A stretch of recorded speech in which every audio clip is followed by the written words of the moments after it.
রাতটা ছিল অন্যরকম। স্টেডিয়ামের গ্যালারি থেকে ভেসে আসা প্রতিটি চিৎকার, প্রতিটি করতালি যেন এক একটি অপেক্ষার প্রহর গুনছিল। অপেক্ষায় ছিল বাংলাদেশের ফুটবল প্রেমীরা নতুন কোনো আশার আলোর জন্য।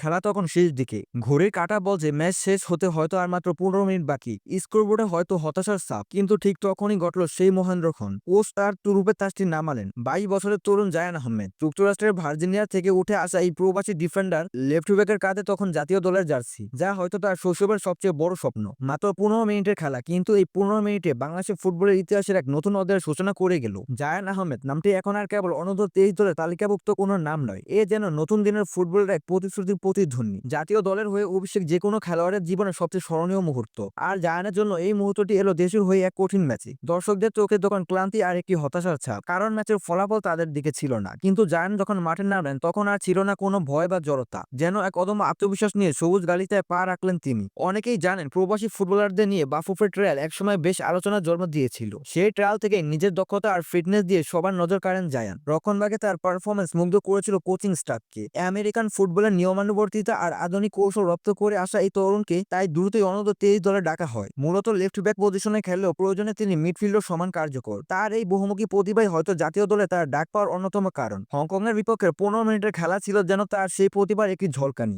দর্শক হিসেবে আমরা যারা টিভিতে বা মাঠে খেলা দেখেছিলাম তারা স্পষ্ট দেখলাম একজন তরুণ মাঠে নেমেছেন যার রক্তে মিশে আছে বাংলাদেশের আবেগ, আর খেলায় ফুটে উঠেছে পেশাদারিত্বের ছাপ। খেলার শেষ 15 মিনিট, এই সময়টাতে যে কোনো দল হয়তো রক্ষণাত্মক হয়ে পড়ে অথবা প্রতিপক্ষকে চেপে ধরে, কিন্তু জায়ান মাঠে নামার পর বাংলাদেশের খেলার ধরনে এক অভাবনীয় পরিবর্তন এলো। তিনি মুহূর্তে দলের সাথে মানিয়ে নিলেন। জায়ানের গতি ছিল চোখে পড়ার মতো। মাঠে এসে তিনি বাম পায়া দিয়ে বিদ্যুৎ গতিতে কয়েকবার ওভারপ্লে করলেন। প্রতিপক্ষের ডিফেন্ডাররা যেন তার গতির কাছে কিছুটা হলেও অসহায় বোধ করলেন। তার ড্রিবলিং ছিল দারুণ নিয়ন্ত্রণ, যা বাংলাদেশের ফুটবলে সচরাচর দেখা যায় না। বল পায়ে রেখে এগিয়ে যাওয়ার সাহস আর দ্রুত সঠিক সিদ্ধান্ত নেওয়ার ক্ষমতা, এই সবকিছু প্রমাণ করে যে তিনি কেবল শারীরিকভাবে শক্তিশালী নন, মানসিকভাবেও প্রস্তুত। ডিফেন্ডার হিসেবে তার ভূমিকা ছিল নিখুঁত। যে কোনো বিপজ্জনক আক্রমণকে তিনি দ্রুত প্রতিহত করেছেন। একবার তো প্রতিপক্ষের একজন ফরওয়ার্ডকে দারুণ ট্যাকেলের মাধ্যমে বলের দখলও নিয়ে নিলেন। সবচেয়ে গুরুত্বপূর্ণ ছিল তার পাসিং অ্যাকুরেসি। কঠিন সময়েও তিনি সহজ পাস দিতে দ্রুত বল মাঝমাঠ বা উইংয়েও পৌঁছে দিতেন, যা দলের আক্রমণের গতি বাড়াতে সাহায্য করেছে। সবচেয়ে বেশি মুগ্ধ করেছে তার নির্ভীক মানসিকতা। এটি তার খেলার 15 মিনিটকে অন্য মাত্রায় নিয়ে গেছে।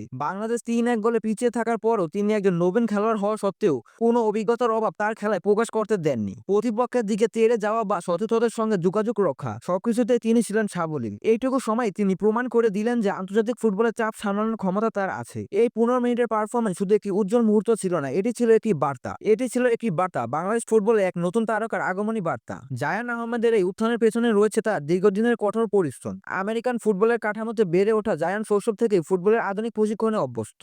ভার্জিনিয়া টেকের মতো নামকরা কলেজ ফুটবলের প্রোগ্রাম থেকে অভিজ্ঞতা তাকে শিখিয়েছে শৃঙ্খলা, কৌশল ও তীব্র প্রতিদ্বন্দ্বিতার মুখে কিভাবে নিজেদের সেটা দিতে হয়। যখন বাংলাদেশের ফুটবল ফেডারেশন প্রবাসী ফুটবলারদের জন্য ট্রায়াল আয়োজন করে, তখন থেকেই জায়ান তার মাতৃভূমির প্রতি ভালোবাসা টানে সাড়া দেন। তার লক্ষ্য ছিল স্পষ্ট, বাংলাদেশের প্রতিনিধিত্ব করা। তিনি ট্রায়ালে সফল হন এবং অনূর্ধ্ব 23 দলের হয়ে এএফসি অনূর্ধ্ব 23 এশিয়ান কাপ বাছাইপর্বের প্রস্তুতি ক্যাম্পে যোগ দেন। সেখানে বাইরহানের মতো শক্তিশালী দলের বিপক্ষে প্রস্তুতি ম্যাচে তার অভিষেক হয়। অনূর্ধ্ব 23 দলের জার্সিতে তার নিয়মিত এবং ধারাবাহিক পারফরমেন্সেই তাকে জাতীয় দলের রাডারে নিয়ে আসে। কোচিং স্টাফ বুঝতে পারে এই তরুণ খেলোয়াড়ের মধ্যে সেই এক্স ফ্যাক্টর আছে, যা জাতীয় দলের রক্ষণকে আরো শক্তিশালী করতে পারে। একই দেশের ফুটবলের জন্য এটি খুবই জরুরি যে যুব পর্যায় থেকে উঠে আসা খেলোয়াড়রা যেন দ্রুতই জাতীয় দলের মূল কাঠামোতে জায়গা করে নিতে পারে। জায়ান সেই প্রক্রিয়ারই একজন সফল উদাহরণ। মাত্র 15 মিনিটের ঝলকানি দিয়ে জায়ান আহমেদ প্রমাণ করলেন দেশের ফুটবল নিয়ে আমাদের যে স্বপ্ন তা পূরণের ক্ষমতা আমাদের তরুণদের আছে। তার আজকের এই অভিষেক শুধু একটি ম্যাচের শেষ 15 মিনিটের গল্প নয়, এটি বাংলাদেশ ফুটবলের এক নতুন যাত্রার শুরু। হয়তো এই ম্যাচটি আমরা হেরেছি, তবে আমাদের বিশ্বাস